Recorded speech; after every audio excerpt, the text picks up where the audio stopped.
So when I put the title for today in the church plan, I have to say it was with a measure of fear and trepidation. We are noting this day as an eco Sunday. We are asking ourselves some questions about our response to the environmental crisis that is going on all around us.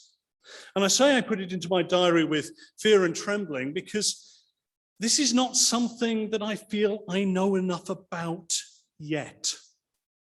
And so I'm going to begin this morning where I think I'm going to end in 15 minutes or so, with the suggestion that this is something we should know more about.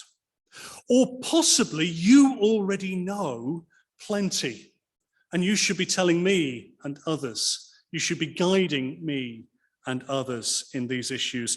When I went to theological college all those years ago, in all the things we were taught, all the issues we debated, all the things we discussed, I'm not sure that ever mention was made of the situation that we now find ourselves in, with a humanly made climate crisis that has the potential to affect so many people so badly.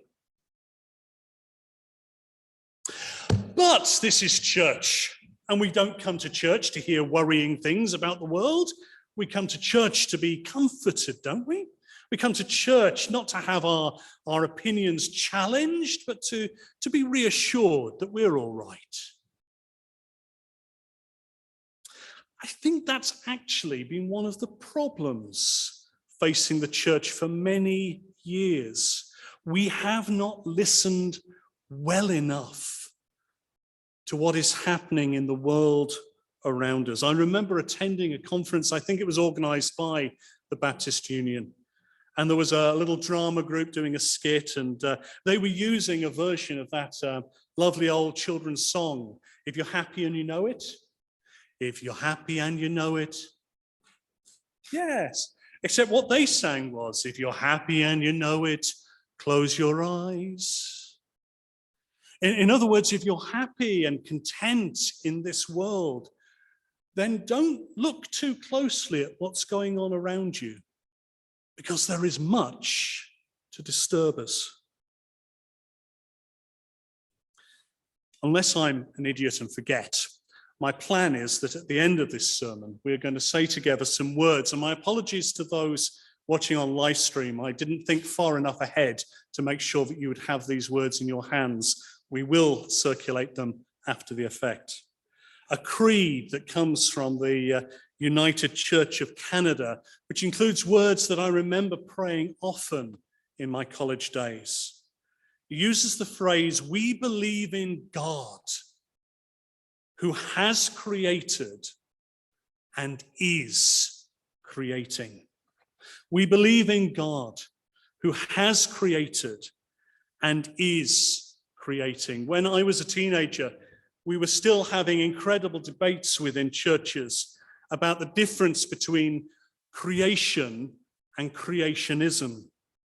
The difference between believing that God has created and is creating, that God has made everything that is and will be, and that, which I think is a glorious, liberating, broad belief, and that rather narrow belief that says a literal reading of the book of Genesis is the only way to understand creation. 6 days, about 6,000 years ago, that's it. We were still having fierce debates. And I don't hear those debates so often these days.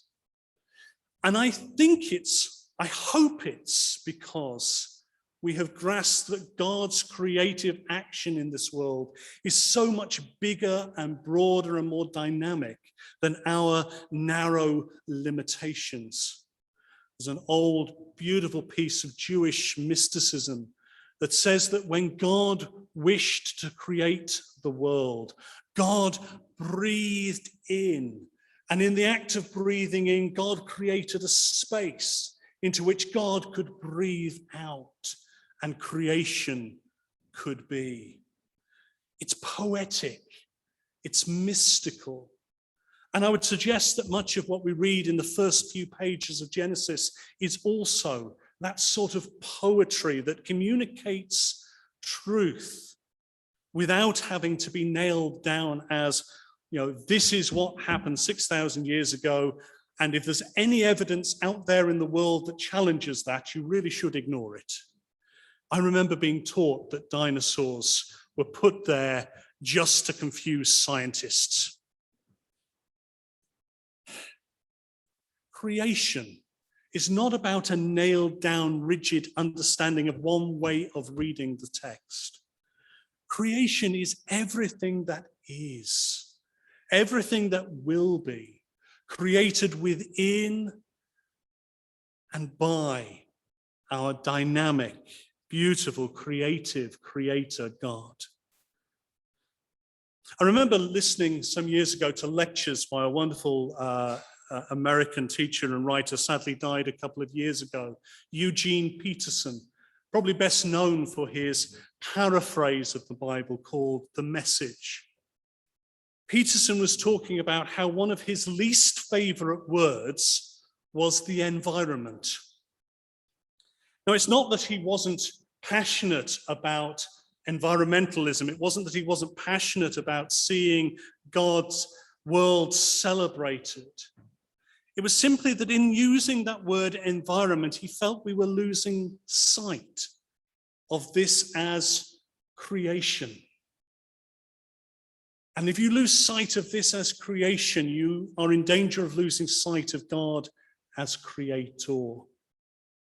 I think you know me well enough to know that I believe in evolution. I believe that things are slowly changing and developing.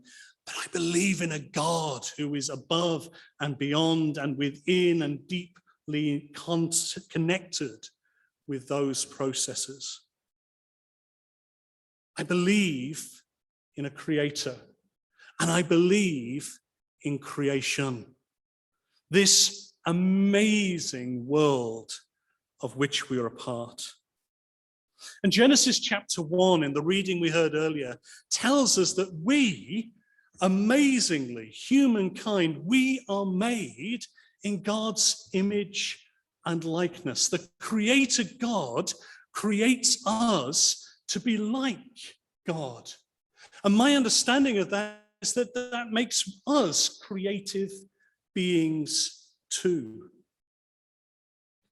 And so when I read that passage in Genesis 1, which has so often been used as an excuse for humanity to exploit the resources around us, to see this world as a thing to be used up to our advantage, rather than as something to be lived in and with, I think we have missed the point of what God was saying in making us in God's own image and likeness.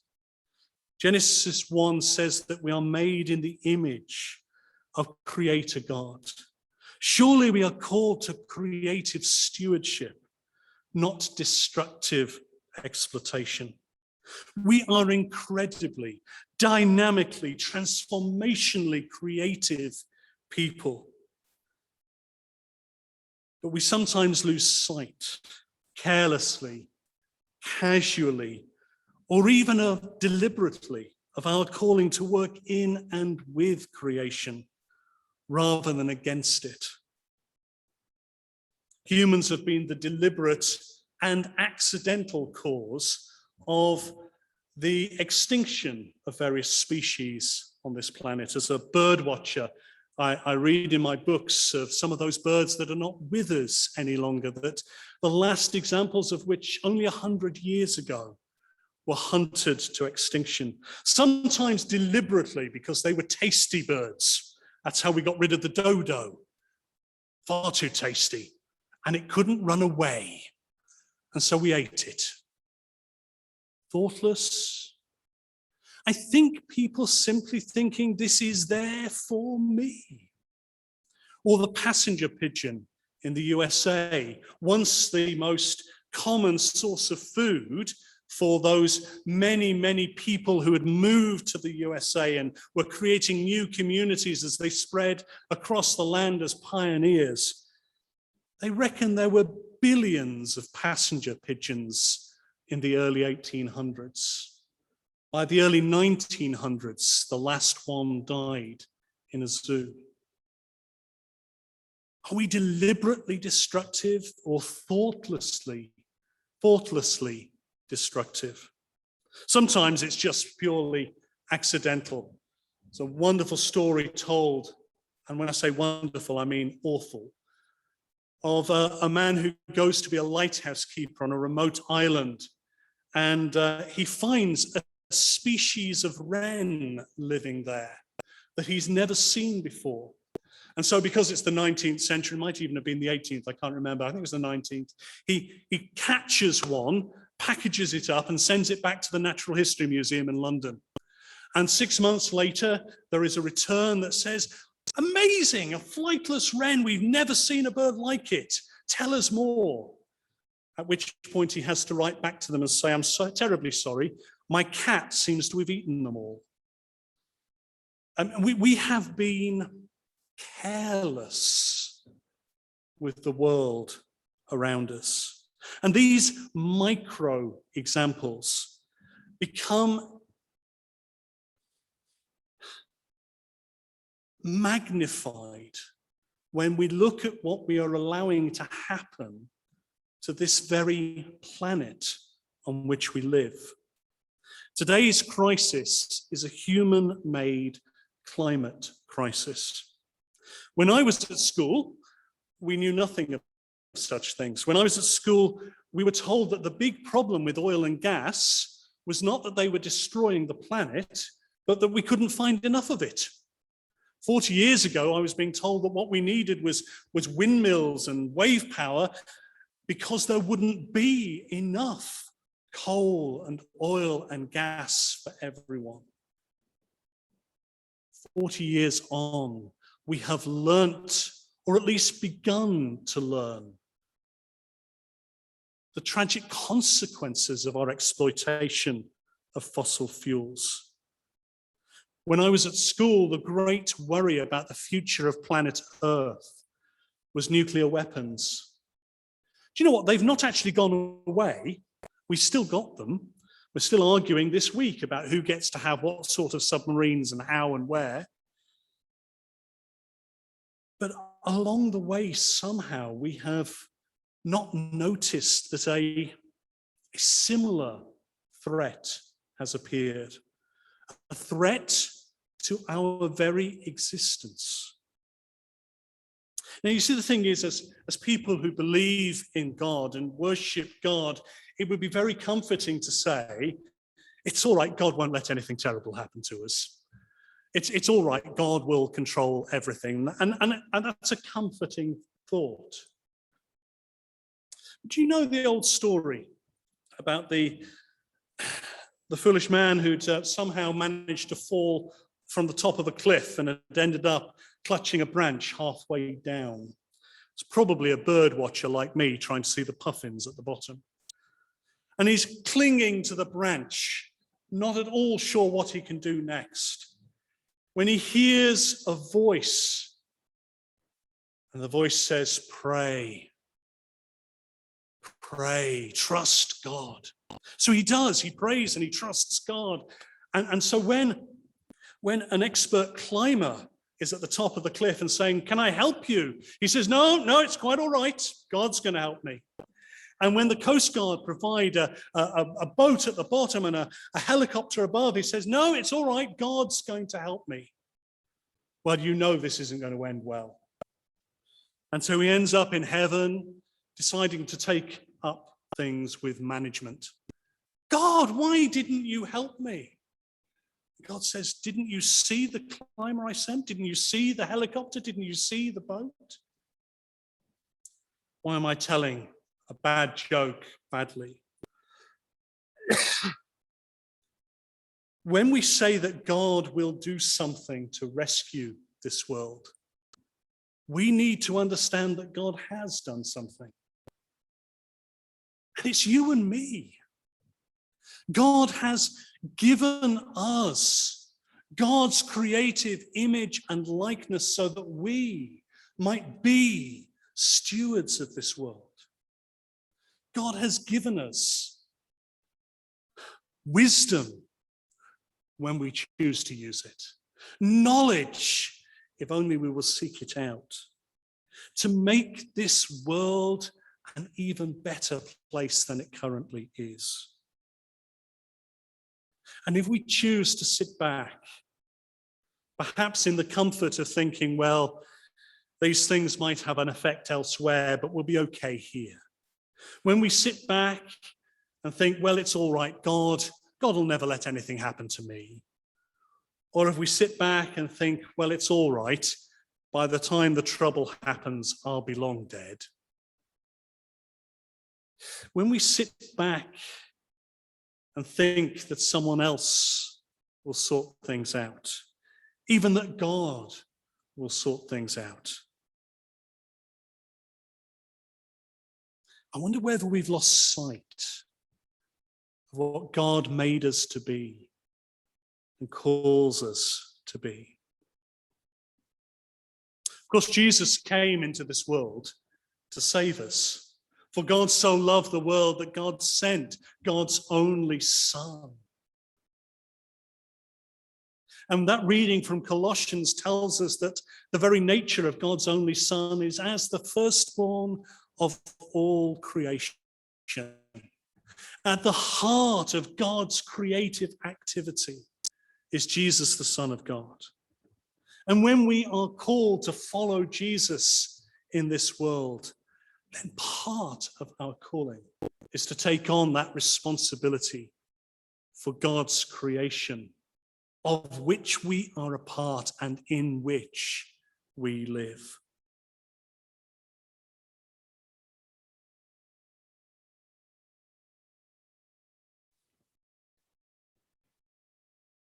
Eco Sunday, Eco Church, the Baptist Union Environmental Network. These are things that need not simply to be another item on our business agendas, but a challenge to live differently in this world God has given us. Now, here's another reason why I think today's sermon is a hard one to preach. Because I know that I know more than I let on. I know that I know some of the things I should be doing differently. I've told you we need to find out more, but actually I know that I know more than I let on. So why am I not doing it yet? It's probably easier for me to point the finger at myself than anyone else, isn't it? Why am I using my car as much as I am? Why am I not recycling more than I do? Why am I not reusing more than I do? Why am I not reducing my consumption? Why have I not sought to make my house more energy efficient? There's so much happening. I've got such good excuses. I'll tell you them sometime. But I wonder whether now is the time I need to stop making excuses and start listening. I don't mean to suggest that you should all go out from this place and sit in the road and block the traffic. And yet I sort of know why people are doing that. I sort of understand why people like Greta Thunberg are saying, do you not see the house is burning? I understand why people want and need to make a dramatic gesture.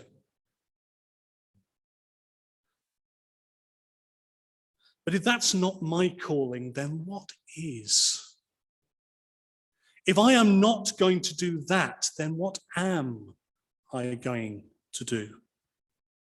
So as we draw to a conclusion, I want to ask again, will we commit ourselves to find out more as individuals and as a church, and to make the changes we can, and work to challenge others too? If this is something that is already part of your passion, then talk to me. I'd love to get together a few people within the church to start to explore how we might become an eco-church, to learn from our friends at St. Mary's who've been on this journey for a year or two already. It may be that your response is simply to say, there's not much I can do, but I will do this.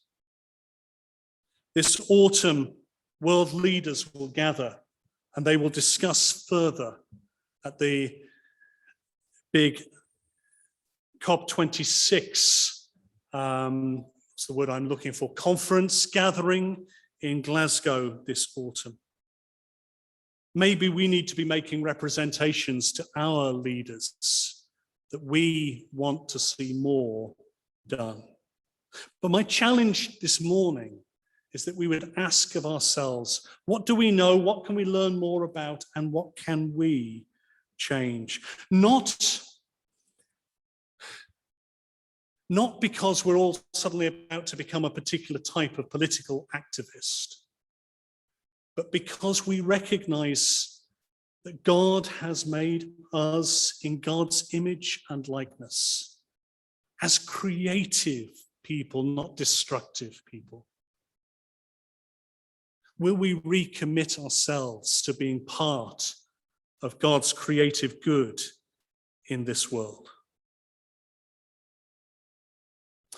That piece of paper I mentioned earlier was also on the seat with two other bits of paper, one of which is about next week, our harvest service. There's an envelope there if anyone wants to make a particular offering to BMS as part of our harvest next week. That's why that's there. And the great big green week that's happening in Saffron Walden this week, this leaflet tells you all sorts of little events that are on this week, including one of the people from the Eco Church group at St. Mary's. On Wednesday evening, Ed will be talking on adventure, activism, and COP26. It's in the St. Mary's parish rooms on Wednesday this week. Should be worth a listen. But on the white bit of paper, you'll find this creed from the United Church of Canada, and I would love us to say these words together as we conclude our sermon this morning. Let's take a moment to be quiet.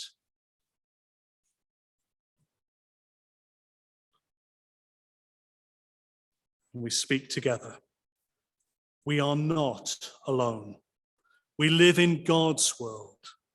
We believe in God, who has created and is creating, who has come in Jesus, the Word made flesh, to reconcile and make new, who works in us and others by the Spirit.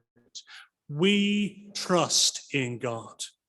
We are called to be the church, to celebrate God's presence, to live with respect in creation, to love and serve others, to seek justice and resist evil, to proclaim Jesus, crucified and risen, our judge and our hope. In life, in death, in life beyond death, God is with us. We are not alone. Thanks be to God. Amen. We're going to sing together a great